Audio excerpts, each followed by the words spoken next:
Assalamualaikum warahmatullahi wabarakatuh.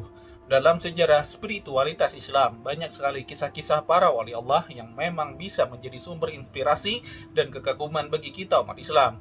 Para wali Allah, mereka itu ialah orang-orang yang dikenal memiliki kecintaan, ketakwaan, dan kedekatan mereka dengan Sang Pencipta. Dan ini tidak hanya terbatas pada kaum laki-laki saja, tetapi juga meliputi para kaum-kaum wanita yang memang memiliki pangkat yang tinggi di sisi Allah Subhanahu wa Ta'ala. Dan salah satu kisah yang menonjol adalah tentang seorang wali perempuan yang bernama Masyitah. Kisah hidup beliau menunjukkan pada kita semua bahwa keagungan rohani itu tidak mengenal batas gender. Masyitah dengan pangkatnya yang tinggi di sisi Allah menjadi bukti nyata bahwa kecintaan dan pengabdian kepada Allah SWT itu terbuka bagi setiap insan tanpa memandang gender atau jenis kelamin mereka, sebagaimana yang diceritakan oleh Guru Mulkani di video berikut ini. Mari kita simak videonya.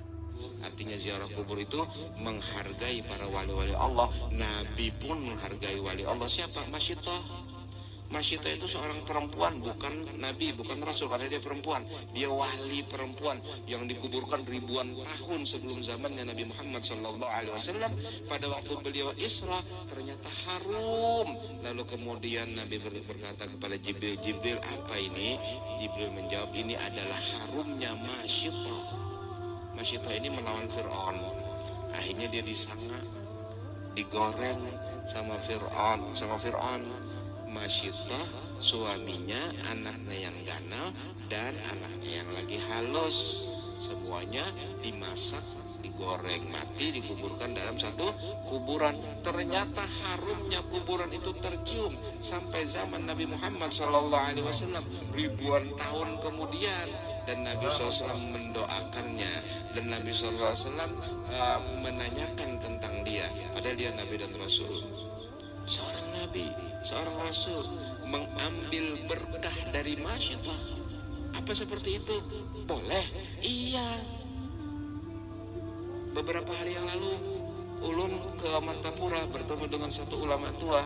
Ulama tua itu diantaranya beliau berpesan, at-tabarruk alamatut tawadhu. Mengambil berkah itu tandanya tawadhu. Jadi kalau orang tidak mau mengambil berkah, berarti dia sombong. Jadi orang yang mengatakan berkah tidak ada, kemudian wah ini syirik dan sebagainya, ini itu sombong semuanya. Tandanya orang tawadhu, dia mau mengambil berkah dari orang lain, mengambil berkah dari para aulia, mengambil berkah dari orang salihin. Nabi Zakaria saja mengambil berkah tempatnya, karomatnya Siti Maryam. Jadi Siti Maryam punya karomat apa? Di kamarnya itu ada buah-buahan musim dingin di musim panas. Kemudian ada buah-buahan musim panas di musim dingin.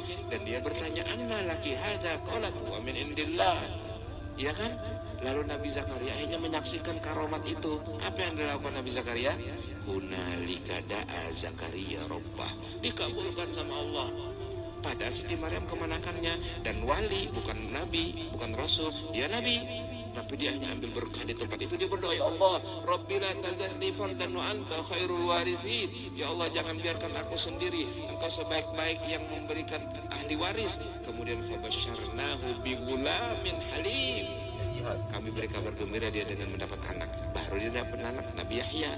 Berkat dia berdoa di tempat wali, yaitu Siti Maryam. Nabi ambil berkah kepada wali. Nabi kita Muhammad ambil berkah dari Masyitah. Ini tandanya tawadhu. Sebenarnya Nabi Muhammad SAW lebih tinggi derajatnya daripada Nabi Musa, tapi beliau menurut. Pada waktu Nabi Musa mengatakan minta keringanan, minta lagi bolak-balik sampai 9 kali. Apa? Alamatut tawadhu. Tandanya tawadhu. Jadi seorang ulama tawadhu kepada ulama yang lain, seorang ulama tawadhu kepada kiai yang lain, dan begitu seterusnya, sehingga terjadi ta'awanu 'alal birri wat taqwa wa la ta'awanu 'alal ismi wal 'udwan.